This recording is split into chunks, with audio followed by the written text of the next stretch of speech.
Now that we have our structure of the form ready, we can start with our JavaScript. So if we open our JS folder, start with core.js, which we have only about 4 lines of code.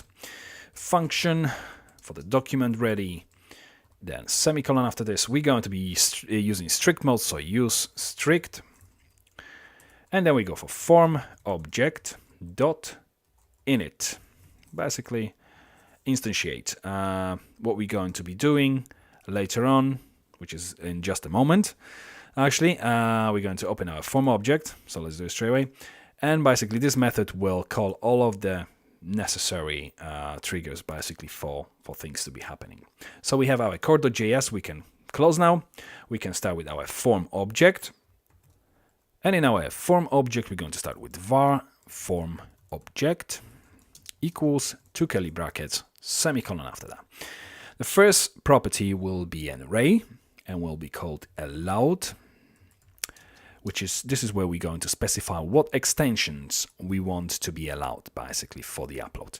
And we're going to have JPG, then comma, JPEG, then PNG, then GIF, let's have PDF as well, let's have doc, and then udoc, docx.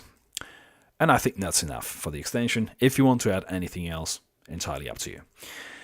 Then we have file container ID, which will be the name of the container which we've created in the previous video. File list. This is where we want to load all of the names of the files which we've uploaded, so that later on we can process them basically with the form.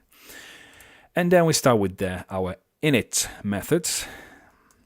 So colon function 2 curly brackets. And inside of this, again, use strict. And we start with this dot init upload. Then this dot remove upload. And we pass in the object, which will be the object with the class remove item.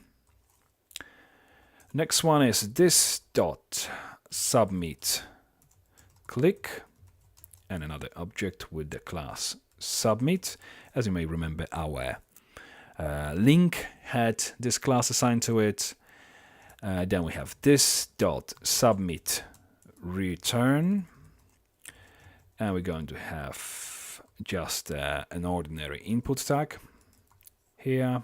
So every input tag, when the cursor is in and you hit enter, that should trigger the form submission as well.